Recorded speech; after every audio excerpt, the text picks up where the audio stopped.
Hey guys, this is Ryan, also known as I'm in a Wheelchair on YouTube, and today is another Halo Wednesday, and I'm going to talk to you guys about some things about next gen and where we can see the future of Halo go, as far as we can tell. Alright, so I'm going to show you guys this clip. It's called BR King on Impact. I think it's just a Forge world map, but anyway, I chose this clip because there are some moments where I do really well, and this is one of them. And as you can see by the title, BR King means I really do own a lot of people with the BR. I do very well with the BR since the update, so that's good. I'm also going to be talking about, let's get this started. I'm also going to be talking about, what I like about this game, what I don't like about this game.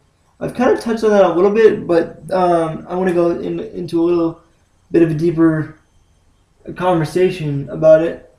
So, as you can see, this is Halo 4, obviously. Oh, what did I do?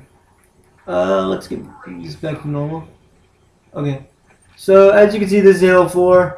This guy's just sitting here for God knows what reason. I just assassinated him. But anyway, on to the discussion. So next gen is around the corner. It is coming out at least for the Xbox.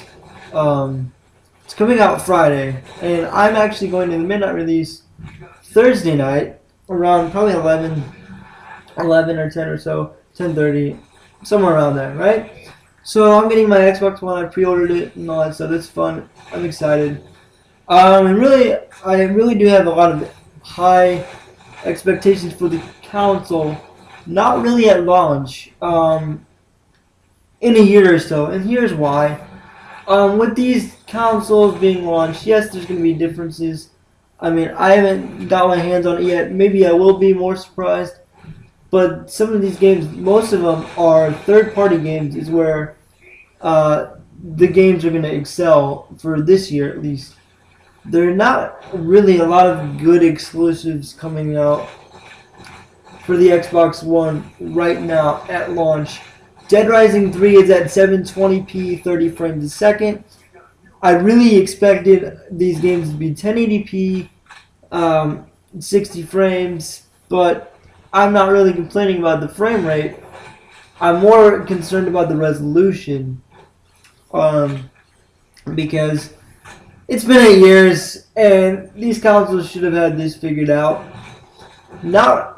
Honestly, going off of what I've seen from PS4, most of its games are running at 1080p, but not all of them are running at 60 frames a second, and that's not a huge deal.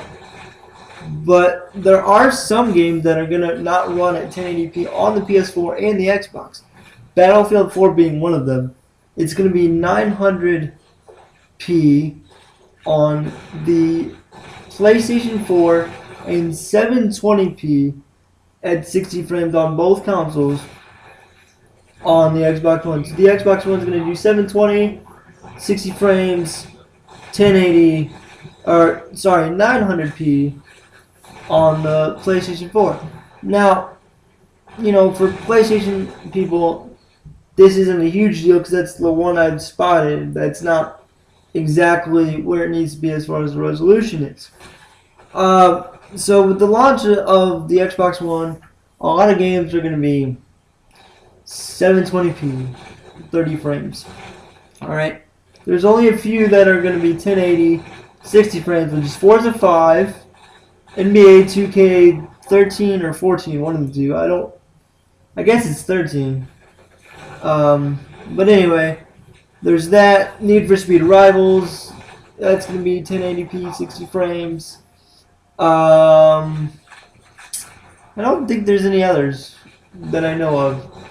Rise is going to be a 900p, 30 frames. And for Assassin's Creed 4, I think it's going to be 900p, 30 frames for the Xbox One and 1080p, 30 frames for the PS4.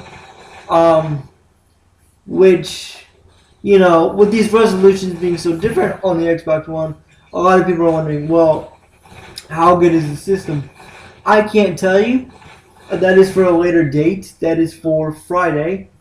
And I will put that video up for you guys. But we're here to talk about Halo, right? So I'm actually really glad that Halo 5 is not launching with the Xbox One. And my reasons are because of what I just stated. They haven't really figured out the resolution deal for the Xbox One yet. I mean, yes, Microsoft says, oh, it's up to the developer. Well, really, Microsoft owns these companies and they can tell them whatever they want. Once Halo comes out, the next one, Halo 5, they should have this all panned out. We should start seeing 1080p, 60 frames a second on Halo 5. So it's actually I'm actually kind of glad that they're waiting, and really they need to wait because Halo 4 came out last year, and so them coming out with the new Halo game that quick would be kind of ridiculous. So really, I'm really glad they waited, honestly, because I'm hoping that they pan this out with the resolution and the frame rate, because PCs can already do this, and really I don't expect that much of a difference between the two consoles, with the PC, I mean, being the most dominant thing out there. Not gonna lie, guys, it's like PCs are always gonna be better because they're always upgradable. That's just a fact. But anyway, back to the point. With the new Xbox, you should be able to see better physics, better graphics, and bigger maps and all that stuff, because you can render in a lot of other stuff, even though the frame rate thing and the resolution thing isn't always what we wanted it to be for these for this new console, being the Xbox One. A lot of people were disappointed about the resolution thing, which I understand because there is a huge difference between 1080p and 720, depending on what TV size you have. And I have a 51-inch, and I bet you I can kind of spot some differences. But I've played 720p games on my plasma screen here, and haven't really noticed a lot of huge things. But you know, that's just because it's current gen and we expect these things, right?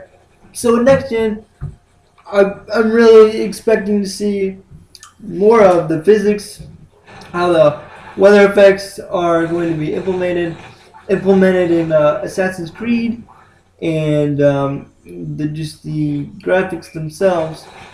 But really, you're able to render in more objects and bigger things, more effects, regardless of the resolution. So really, that's all we can expect from that, you know. And I'm going to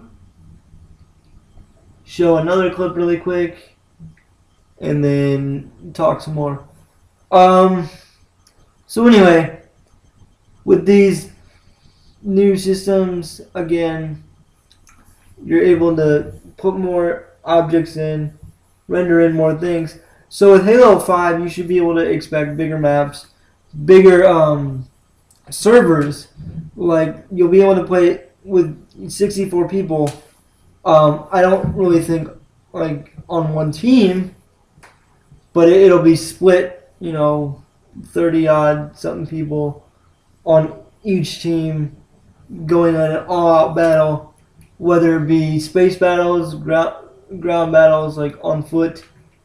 And I really hope in the future they do implement space battles, because I mean that would just be amazing. Let's just be honest. So let's go with Pitfall. First day on Pitfall. So again, I really can't tell you guys too much what to expect. Obviously, you can expect new weapons. They can possibly bring back dual wielding. They can get rid of the loadouts. And honestly, the loadouts to me, I don't think they necessarily need to be there. I mean, yeah, it was a nice touch in the beginning. Like, I got used to it. But that's not really what Halo is about. Halo is about running and picking up the weapons and um, sprint. I really think they should keep sprint. Here's the problem I have with Halo 4. I'll just get into that right now. With Halo 4, they catered to the casual gamer way too much. The rating system was way too easy. I've been at max rank for about maybe 4 or 5 months now, and that was, I mean, yes, I did do double XP, but some of my other friends are already max rank and they haven't even used that. So they catered to the casual gamer way too much. It was way too easy to get XP, way too fast to level up, regardless of what you did, and that's just retarded. Let's just be honest. And here's the thing that I will also point out. See how the sniper rifles are showing up on the map here? That, they should have not put that in. Honestly. I think they only should have put it in for ordnance drops. Now, ordnance drops, they can take it or leave it. They can put it in the next game or not. I don't care. To me, they're kind of cool because you're like, oh, drop in a weapon. Because they do that in Halo. They did that in the campaign a lot. You know, so that's fine with me. They can leave that in. But as far as this goes, they should take that out. Where the weapons are, that's way too easy to find them. Most of them are all power weapons. They should just make it classic Halo and not put them on there. For me, as I said, they should make the weapons pickable, pick upable on the map themselves. I don't think they should do loadouts again. So hopefully, I don't know, maybe they'll make the loadouts better. Who knows? 343, if you're listening, I'd rather you go back to traditional Halo and not put the loadouts in. I mean, I think you should keep sprint, in my opinion, because I've always liked sprint, regardless of the game. So, just bring back most of what Halo used to be. You know, obviously make Forge better and stuff. But don't make it too much like, you know, trying to, you know, one up COD. Like, in my opinion, you've already one up COD in my mind. Like, it's Halo is based on fairness. You know, you don't have all these crazy things. You start out with the same guns. Even in Halo 4, it still plays the same. It's just there's different things here and there that really don't need to be there for some instances. Weapon skins, I think you can bring back weapon skins. Those are cool. More customizable for the armor. In my opinion, I think there should be color on each piece of armor, but that's my thing. So really with Halo 4, the only upset I had was the ranking system, and I think that it should just be more competitive, not too easy to rank up and be casual gamer friendly. So there's my spiel, and I hope you guys enjoyed this, and I will see you guys next time. Peace out.